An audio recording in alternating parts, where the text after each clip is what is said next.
Salut, c'est Seb, on est mercredi 5 juillet 2017, je reprends les vidéos, petite infection des amygdales, en fait grosse infection des amygdales, passage par la case hôpital de Puerto Escondido, 3 jours cloué sous antibio, alors antibio mexicain, je sais pas si c'est les mêmes qu'en France ou pas, mais bon, j'ai appris qu'ici le business model en fait des médecins, c'était que tu reviennes d'ailleurs, ce qui est assez logique, donc du coup pour la première consultation, ils te prescrivaient une partie des médicaments et tu reviens en disant que ça fonctionne pas, ils te prescrivent l'autre partie des médicaments.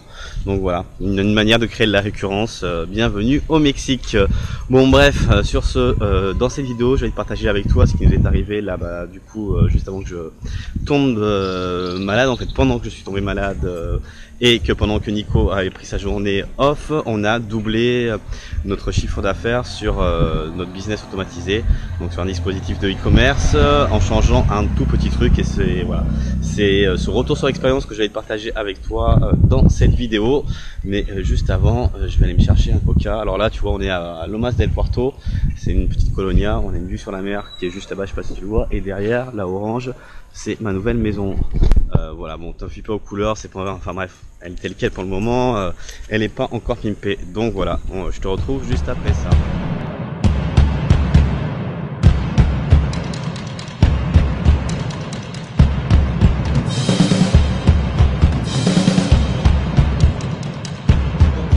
Comme je te disais, je vais te raconter ce petit hack qu'on a mis au point. Alors juste pour introduire un petit peu le sujet, là depuis le dernier mois, on était un peu en baisse là sur la moyenne du chiffre d'affaires par jour sur notre dispositif, justement sur nos business automatisés. On était en gros entre 350 et 500 euros par jour, alors qu'avant on faisait des pointes jusqu'à 1800 euros par jour. Donc après on carburait sur du monoproduit. Alors on s'est posé pas. Là, ce dernier mois, c'était vraiment un mois d'essayer de comprendre justement d'où venait cet impact là du coup sur le chiffre d'affaires, parce qu'on a à peu près toujours les mêmes nombres de visiteurs, toujours la même viralité un petit peu sur les réseaux. Il y a eu pas mal de changements là ces dernières semaines, notamment sur les fonctions du business manager de Facebook, sur les algorithmes, leurs algorithmes aussi de ranking, sur les algorithmes d'Instagram. Tout ça a fait qu'on a lancé un petit peu des tests de tous les côtés pour essayer de voir ce qui marchait et ce qui marchait pas, et comment on pouvait du coup optimiser les stratégies qu'on avait mis en place et qui était automatisé pour retrouver un petit peu la même croissance. Mais tout ce que je vais te raconter là, en fait, ça n'a absolument rien à voir avec ça. C'est pour te dire justement que c'est beaucoup plus simple que ça. Là, on a juste changé du coup l'expérience utilisateur. Donc, ça va permettre aussi d'introduire la différence entre le design et l'expérience utilisateur. Avec Nico, donc encore une fois, on est designer. La plupart du temps, c'est moi qui m'occupe du design du site, parce que Nico, c'est plus la partie marketing et commerciale sur ça, et que j'ai tendance, par exemple, à vouloir faire des jolies choses, des jolis visuels, avec une belle direction artistique et des choses comme ça. Et on s'est rendu compte, notamment avec le show du coiffeur, et tu verras, on a fait des vidéos dessus.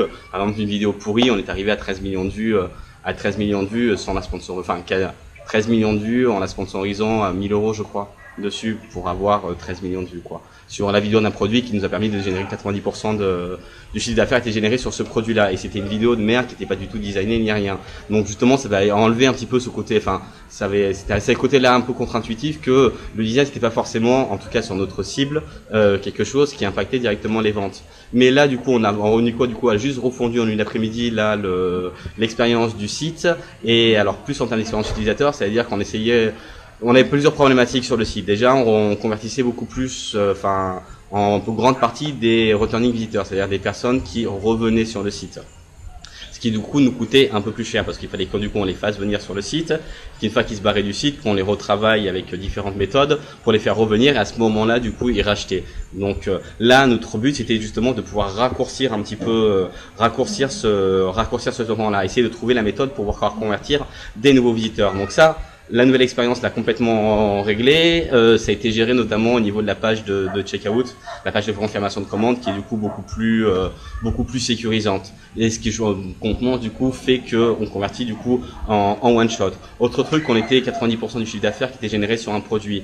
Là, la home a été retravaillée. Notamment, autre truc sur le truc avant, là, on convertit beaucoup plus rapidement. Maintenant, on a un petit onglet qui affiche combien ils économisent sur chaque produit. Ce qui avant était pas, on avait met juste 30% de réduction. Là, par exemple, ça met économiser 33 € sur ce produit-là. Donc, je pense qu'aussi en perception client, ça doit jouer. De la même manière, pour l'acte d'achat, enfin, pour essayer de justement je reviens sur le premier truc, je me suis un petit peu égaré, hein, mais sur le fait qu'on convertisse aujourd'hui beaucoup plus, enfin, 80, je crois que c'est 72% des visiteurs dès la première visite. C'est que maintenant, sur chaque produit, on a un espèce de timer qui est configuré et qui en fait alors c'est pas presse, mais te dit que il te reste plus que quelques heures pour profiter de ce produit-là et te réduit son stock au minimum. Donc ce qui fait que du coup, je pense que ça aussi c'est un autre levier qui fait que on convertit aussi beaucoup plus en direct. Autre chose, on a installé un petit plugin qui fait apparaître régulièrement sur le site toutes les dernières ventes de la journée ou de la semaine dernière. Donc tu vois, Sébastien a acheté le split il y a 14 minutes. Julie a acheté le timer il y a 3 heures. Et du coup, donc je pense que ça joue aussi sur le côté confiance et le fait que du coup on convertisse aussi pour beaucoup plus de nouveaux visiteurs. Autre que ça, donc je reviens sur le deuxième point, on est beaucoup plus diversifié au niveau des produits. Avant on était quasiment sur du monoproduit, là maintenant on a des paniers moyens qui sont alors déjà on a des paniers moyens qui sont restés à l'identique en termes de valeur, donc on n'a pas perdu, mais avec beaucoup plus de produits, surtout sur des produits sur lesquels on a beaucoup plus de marge.